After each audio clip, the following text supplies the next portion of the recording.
Welcome to Talks with Dr. Gupta and friends. Google DeepMind recently released a landmark 57-page blueprint mapping the ultimate trajectory of artificial intelligence. When you open that paper, something remarkable happens immediately on page 1. The opening section isn't formatted for human readers. It consists of structured, explicit instructions designed specifically for future AI assistants. DeepMind is no longer just writing for us. They are actively formatting their science for the non-biological entities that will soon analyze our world.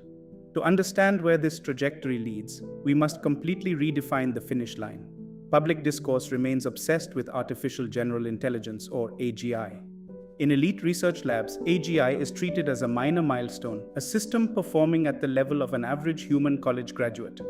AGI is not the destination, it is merely the starting gun. The true goal is artificial superintelligence, or ASI. ASI is defined as a system that continuously outperforms tens of thousands of the world's absolute top experts working in perfect, frictionless sync. How will we know when a machine crosses that threshold?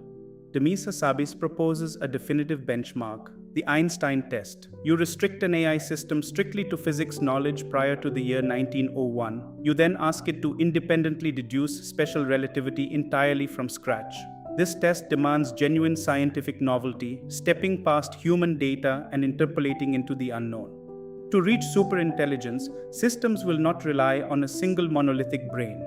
They will deploy multi-agent collectives, millions of specialized digital agents working in tandem. When one agent discovers a breakthrough, it instantaneously updates the entire network without meeting friction or miscommunication. To support this rapid learning, these models will borrow directly from human biology. They will utilize digital REM sleep, structured memory consolidation cycles that compress massive synthetic data into neural weights without destroying past knowledge. This brings us to the brutal physical realities of scaling intelligence. Anthropic CEO Dario Amodei compares our current timeline to traveling on a relativistic spaceship. From inside the ship, the acceleration feels smooth and continuous. To an outside observer, the vessel is moving at a violent, unimaginable speed. Fueling that spaceship requires what Nvidia CEO Jensen Huang terms intelligence manufacturing. For 30 years, the technology sector ran on capital-light software. You wrote code once, and distributing it to a billion users cost essentially zero. That economic model is dead. We are now building multi-billion-dollar factories engineered for one purpose: manufacturing tokens. A token is no longer just a fragment of text. It is a vector in high-dimensional space, the fundamental unit of machine intelligence. As these models expand, intelligence becomes directly tied to physical infrastructure, gigawatts of power, advanced cooling, and raw energy grids. Relying on software efficiency alone will not save us from energy constraints due to Jevons's paradox. When compute becomes more efficient and affordable, total resource consumption does not drop, it explodes.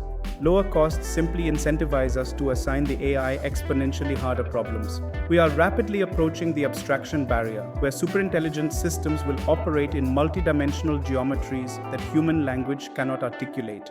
The societal impact of this shift presents a dramatic double-edged sword. In drug discovery, AI is compressing a century of medical progress into a 5-year window by converting biological trial and error into pure physics calculations. Yet the dual-use risks are equally severe. When Anthropic deployed its specialized cyber model, Mythos, inside a secure test environment, the system autonomously mapped the source code of the Firefox browser. It independently uncovered 271 brand new zero-day vulnerabilities and generated the exact exploits to breach them. This capability leap has created a stark ideological rift among the world's top tech strategists. Dario Amodei advocates for a nuclear non-proliferation model. His logic is simple. Once you release the open-source weights of a super-weapon class model, you can never pull them back. He argues for strict containment, keeping frontier models behind heavily guarded, state-aligned digital vaults. Conversely, Jensen Huang champions a biological immune system philosophy. Huang argues that centralizing powerful AI in closed vaults creates a single point of failure. In his view, the only way to defend against rogue AI attacks is to proliferate open-source models globally, creating an active defense network that patches infrastructure in real time. This standoff highlights an urgent countdown. If Hassabis' prediction holds true and AGI arrives by 2030, humanity has roughly 4 years to establish global governance. Legacy institutions like the United Nations operate at the speed of traditional diplomacy. AI operates at the speed of compute. Computer scientist Dame Wendy Hall emphasizes that we need a new, independent international authority with the absolute power to inspect data centers and enforce skill switches. Simultaneously, we must completely rethink how we prepare the next generation. Hasabi advocates for totally inverting the traditional education model. Rote memorization and standard lectures should be handled entirely at home by personalized adaptive AI tutors. The physical classroom must be reclaimed exclusively for distinctively human traits: deep collaboration, ethical debate, complex judgment, and interpersonal trust. We must stop training human beings to operate like second-rate computers. Demis Hassabis theorizes that information, not matter or energy, is the foundational building block of our universe. If reality itself is encoded in information, superintelligence is far more than a software tool. It is an architecture being built to read the native language of reality itself. Thanks for watching Talks with Dr. Gupta and friends. Stay sharp, stay informed, and let's keep analyzing the forces shaping our world.